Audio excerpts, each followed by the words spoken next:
Have you ever stopped to reflect on the incessant conversation happening inside your mind? That inner voice that never seems to quiet down, that replays past moments, creates future scenarios, and makes judgments about everything you do. Often, we believe that this voice is who we are, that it is essential to our identity and the way we live. But what if it's not? What if this constant internal dialogue is, in fact, a trap, a distraction that keeps us from fully and authentically experiencing life? Now, imagine that behind this mental noise lies a space of silence, a refuge where true peace resides. But why does this silence seem so distant, almost unreachable? Could it be that we are the ones distancing ourselves from it? And more importantly, how can we access this state of stillness that has the potential to reveal who we truly are? The human mind is an extraordinary tool.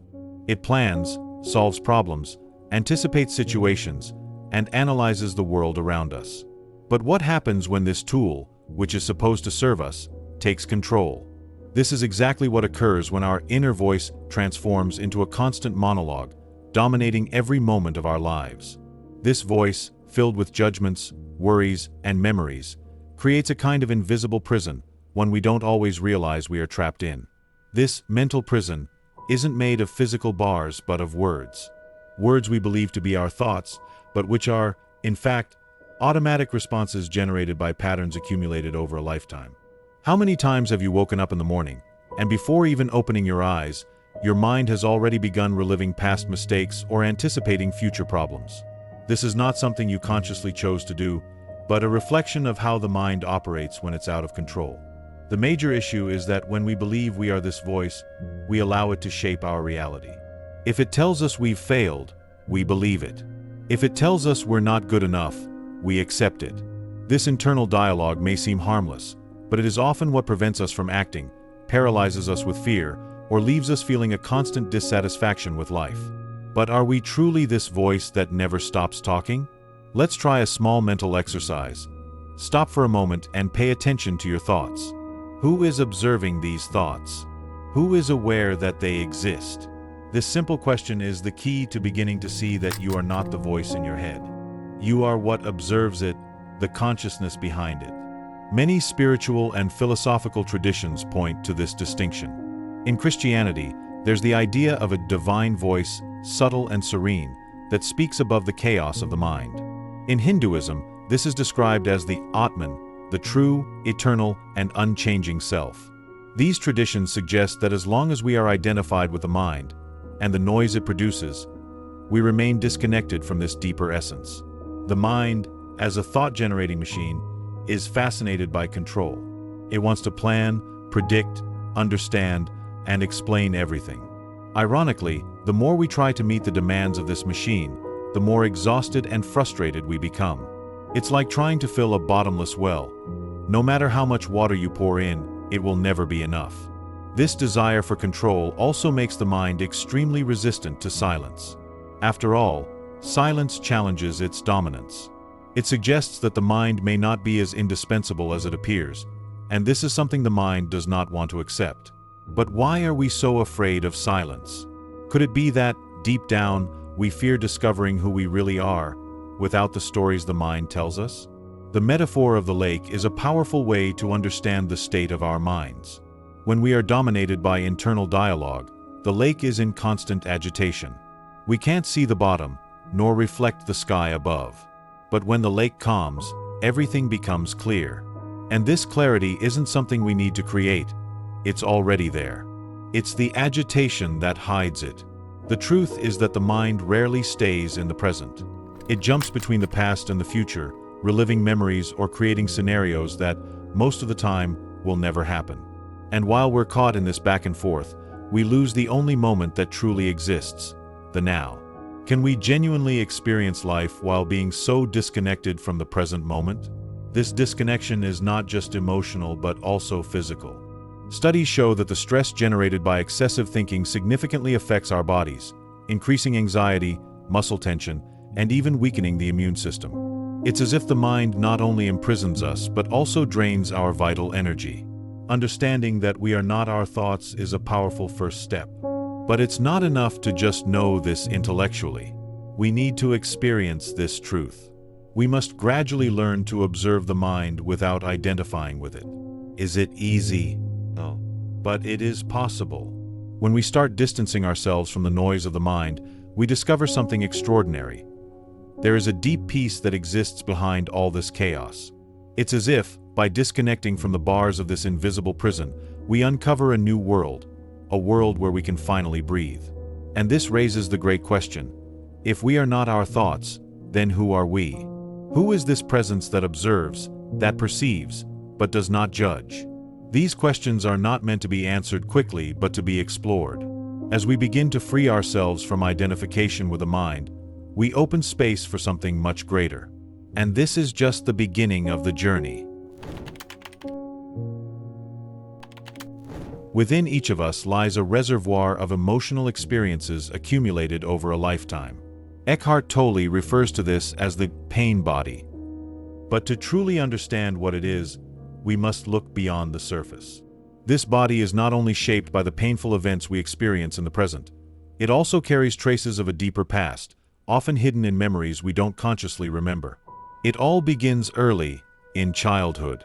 Imagine a moment when, as a child, you sought approval but were met with rejection or criticism. It could have been a disapproving look from a teacher or a lack of affection in a crucial moment. These experiences leave marks. They aren't visible wounds but invisible cuts on the soul, which later form the pain body. These small scars begin to accumulate emotional energy, forming what we might call an unconscious emotional programming. Over time, this programming creates a pattern. Each time we encounter a similar situation, a tone of voice, a facial expression, an ill-chosen word, those wounds reopen, as if reliving the original pain. But are we truly reacting to the present? Or are we responding to echoes of a past we still carry? The pain body is subtle yet immensely powerful. It doesn't act overtly. Its triggers can be the smallest details of daily life. An unexpected delay, an unanswered message, a sharper tone of voice. Situations that, at first glance, seem insignificant but spark an emotional whirlwind. How many times have we overreacted to something minor, only to realize later that it wasn't such a big deal? These triggers often go unnoticed because the pain body operates in the unconscious. It acts as a filter, interpreting the world through the wounds we already carry. A glance not directed at us might feel like rejection. A neutral comment might sound like criticism. But where does this interpretation come from? Is it really about the other person? Or is it about something unresolved within ourselves? The impact of the pain body extends beyond ourselves. It directly affects our relationships. Think of how many arguments begin, not because of something truly said or done, but because a word or gesture touched an old emotional wound. We project our pain onto others, often unknowingly. At the same time, we attract situations and people that reflect these patterns, almost as if trying to relive the pain in order to finally resolve it. But why do we do this? Could it be that, unconsciously, we seek these experiences because we want to heal them? Or does the pain body feed on them, perpetuating a vicious cycle of suffering? Healing this cycle begins with one simple yet profoundly transformative step: awareness. Recognizing that the pain body exists is already a significant advance. But true liberation requires more than observation. It requires compassion. Often, when we notice our pain, we are tempted to suppress or judge it. But like a frightened child, the pain body doesn't need judgment. It needs love. A powerful practice for dealing with the pain body is conscious breathing. When a negative emotion arises, instead of reacting, pause and breathe. Feel the emotion in your body. Where is it? In your chest? Your stomach? Observe without judgment. By doing this, you create space for the emotion to be felt and, eventually, released. Another transformative practice is journaling. Writing about your emotions, memories, and triggers can bring clarity.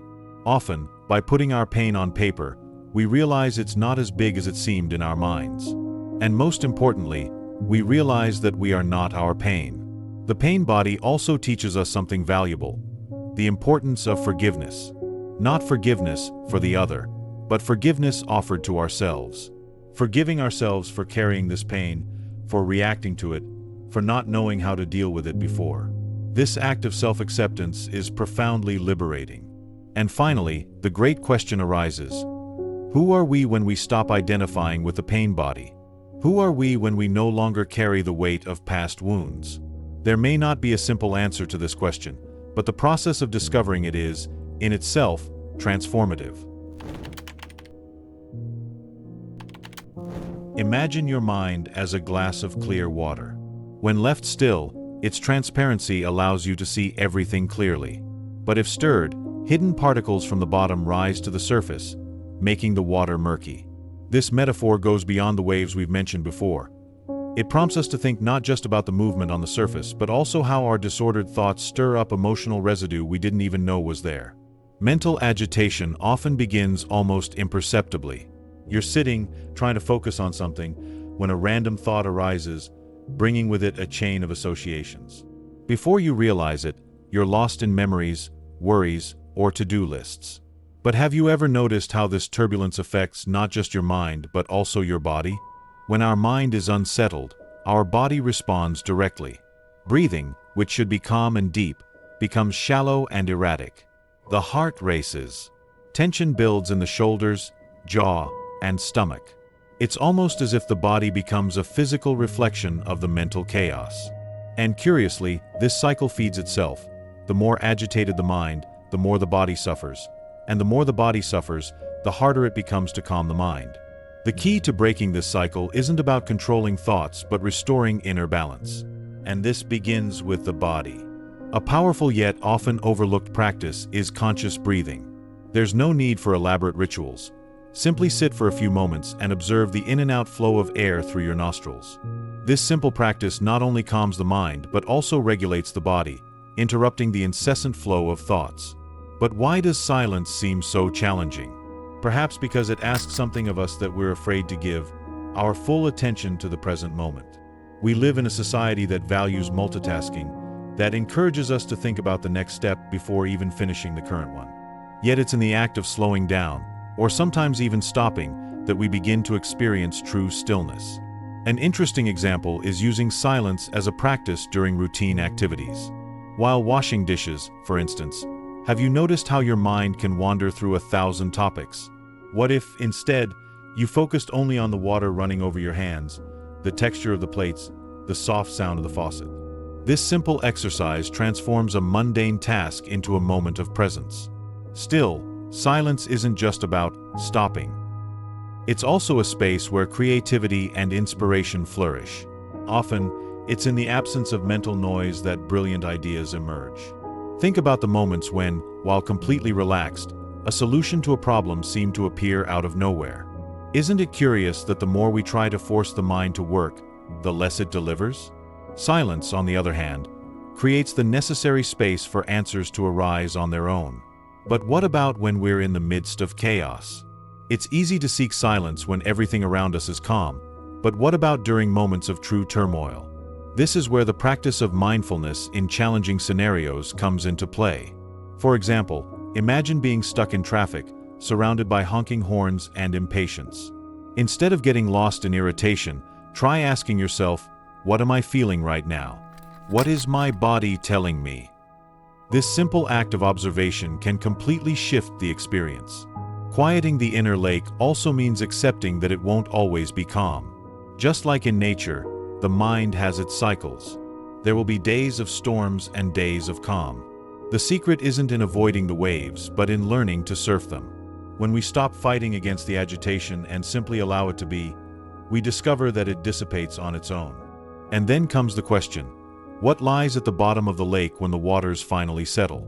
Many spiritual accounts describe this space as a field of pure presence, where time seems to stop and the peace is so profound that words fail to describe it. It's in this space that we find our true essence, free from the narratives and distractions of the mind. But to access this state, we don't need to wait for a sudden enlightenment. It's available in every moment, in every breath. The problem is that, in the rush of daily life, we forget to look inward. Are we willing to slow down enough to rediscover this space? Ultimately, quieting the mind isn't a final destination but an ongoing practice. It's like a dance with silence. Sometimes you lead, other times you're led. But regardless of who's in charge, the important thing is to keep dancing. Because it's in this dance that true peace emerges. If the mind is the stage where the dramas of our thoughts unfold, the heart is the silent space where we find who we truly are. It doesn't tell stories, judge events, or analyze the pros and cons. It simply feels. But do we know how to listen to the heart? Or have we learned, over time, to silence it in favor of the mind's noise? The heart, in this context, isn't just the physical organ that pumps blood. It is the center of something much greater, our emotional wisdom. While the mind tries to control, predict, and understand, the heart operates on another level. It intuitively recognizes truth without needing evidence or explanations. Have you ever had that feeling of, I just know, without knowing how you know? That's the heart at work. But for many, listening to the heart can be frightening. It demands something we're not always ready to give: vulnerability. Opening to the heart means allowing ourselves to fully feel joy and pain, love and loss. And in a world that encourages us to build emotional walls for protection, this vulnerability can seem like a weakness. But is it really? In truth, vulnerability is one of the heart's greatest strengths. By opening ourselves to feel, we become more connected to life and to others. Think of a moment when you allowed yourself to be truly authentic, without fear of judgment. Wasn't it also a moment of profound relief? The heart reminds us that to be whole, we must expose ourselves, even when it makes us uncomfortable. Interestingly, the word courage has its roots in the Latin cor, meaning heart. This reveals something important. It is in the heart that we find the strength to face our deepest challenges. While the mind often paralyzes us with doubt and fear, the heart gives us the push we need to move forward, even when there are no guarantees of success. But what prevents us from living more from the heart? The answer lies in the mind's distrust of intuition. The mind wants concrete proof, rational explanations. The heart, on the other hand, simply knows. Imagine standing before an important decision, and something deep inside, a profound feeling, points you in the right direction. But then the mind steps in, questioning, what if this goes wrong? How can you trust this feeling without logic? How many times have we ignored the heart because of this internal dialogue? Listening to the heart, however, doesn't mean ignoring the mind. It's about balance. The mind is a powerful tool for planning, organizing, and executing. But when it comes to living with purpose, making decisions that deeply resonate with who we are, the heart must take the lead. Have you ever made a decision that, while illogical, brought you a sense of relief and peace? That's the heart's wisdom in action. Another fascinating characteristic of the heart is its capacity to heal. It doesn't deny our emotions or experiences, but invites us to view them with compassion. While the mind tends to judge, labeling something as good or bad, the heart simply embraces. Have you ever felt forgiven, whether by yourself or someone else, and noticed the immediate lightness it brought? This happens because the heart knows that healing doesn't come from analysis, but from unconditional love.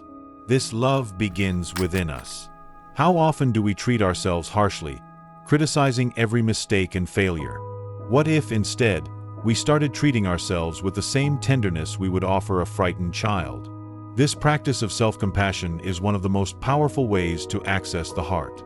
Moreover, the heart connects us to something greater than ourselves. Many spiritual traditions describe it as a portal to the divine.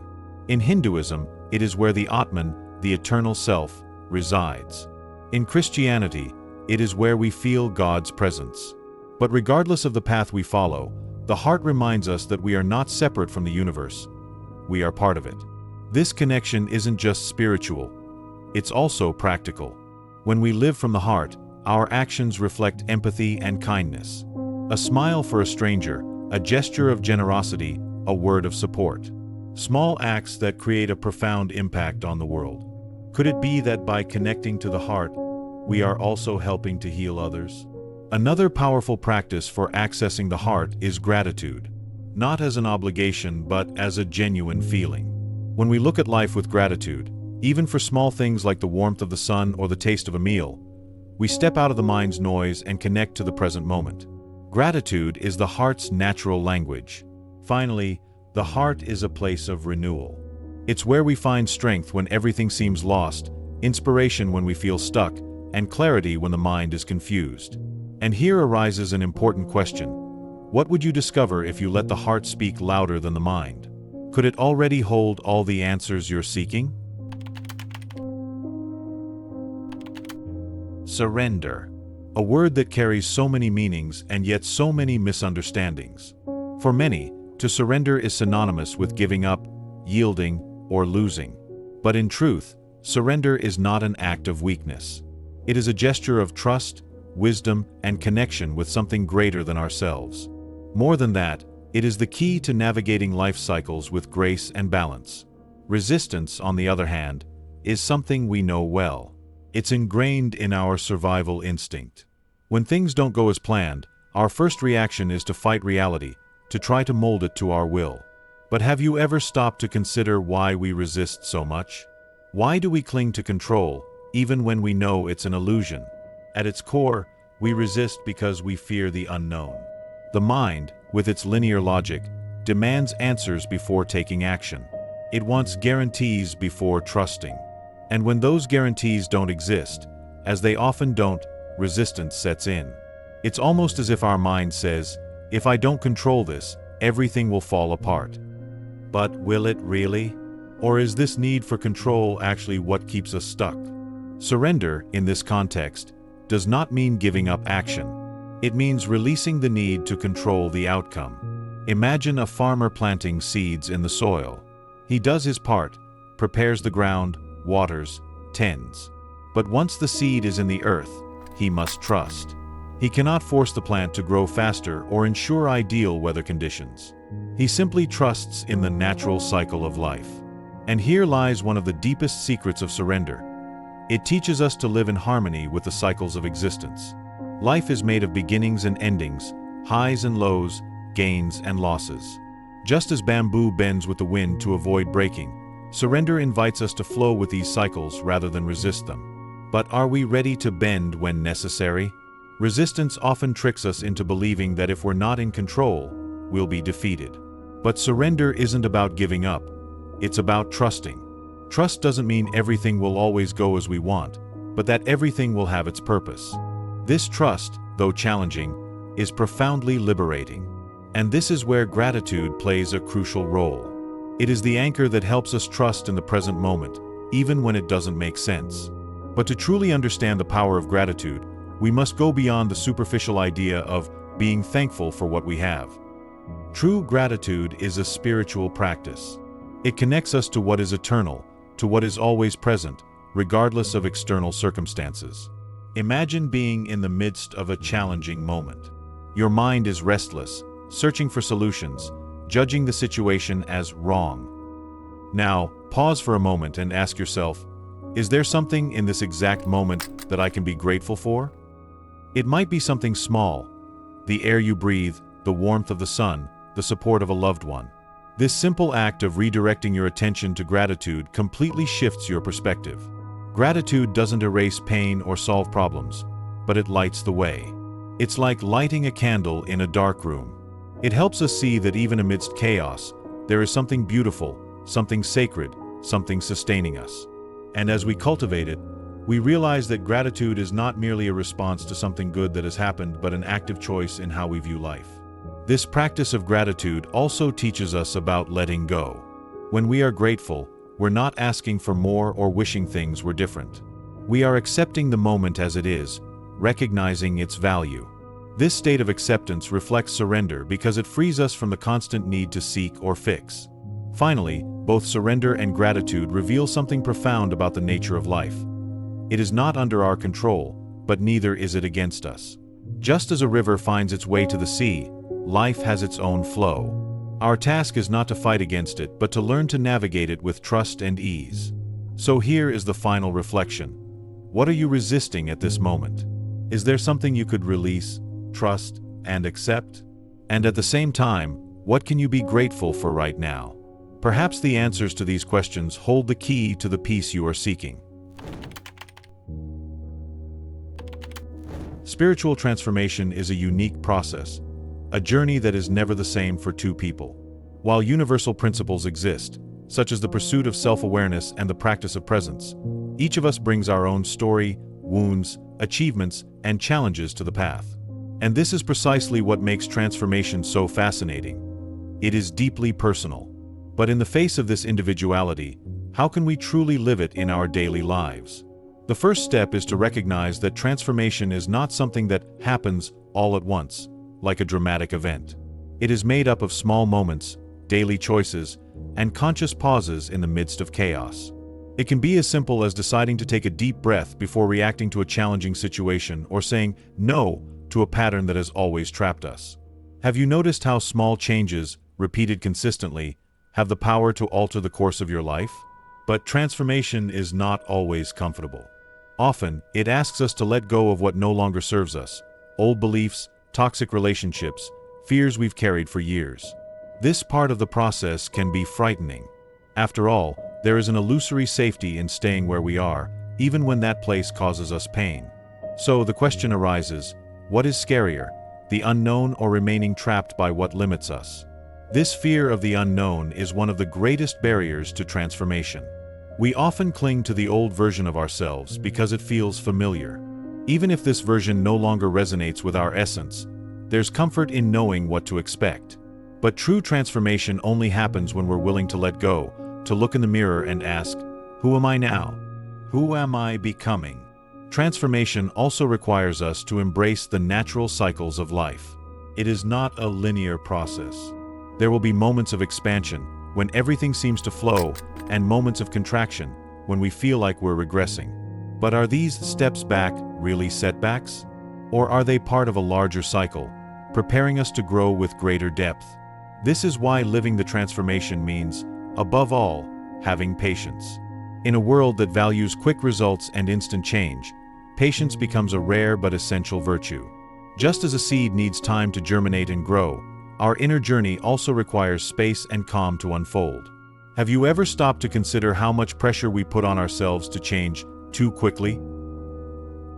But transformation doesn't only happen within us. It reflects in everything around us. When we begin to change, our relationships change. Our habits change. Our worldview changes. This can be challenging because not everyone around us will be ready to keep up with our new way of being. Yet, at the same time, this transformation creates a positive impact, inspiring others to look within themselves as well. Another key point is that living transformation doesn't mean completely eliminating old patterns. They may resurface from time to time, especially in moments of challenge. But the difference lies in how we deal with them. When we become aware of who we are and what we seek, these patterns no longer control us. And that, in itself, is a victory. Transformation also invites us to reconnect with our essence. Amid the noise of the world and the mind, it's easy to lose sight of who we truly are. But as we shed layers of fear, judgment, and resistance, we begin to rediscover that part of us that has always been there, untouched, unchanging, pure. Have you ever felt that moment of clarity when everything seems to align, even if just for an instant? That is a glimpse of our essence. This reconnection also brings a sense of belonging, not belonging to a specific group or idea, but to the greater flow of life. When we live the transformation, we realize we are not separate from the world around us. Our choices affect the collective. Our light, no matter how small it may seem, illuminates those around us. Have you thought about the impact your transformation can have on the lives of others? And perhaps the most beautiful aspect of living the transformation is realizing that it is never complete. There will always be something to learn, something to integrate, something to let go of. This constant renewal keeps us connected to life in its most authentic essence. So, the final question arises: what is holding you back from embracing this transformation? What small step can you take today to live more in alignment with your essence? Spiritual transformation is a continuous journey, made of small steps, conscious pauses, and moments of surrender. It's not about reaching a final state of perfection, but about being willing to grow, to feel, and to change constantly.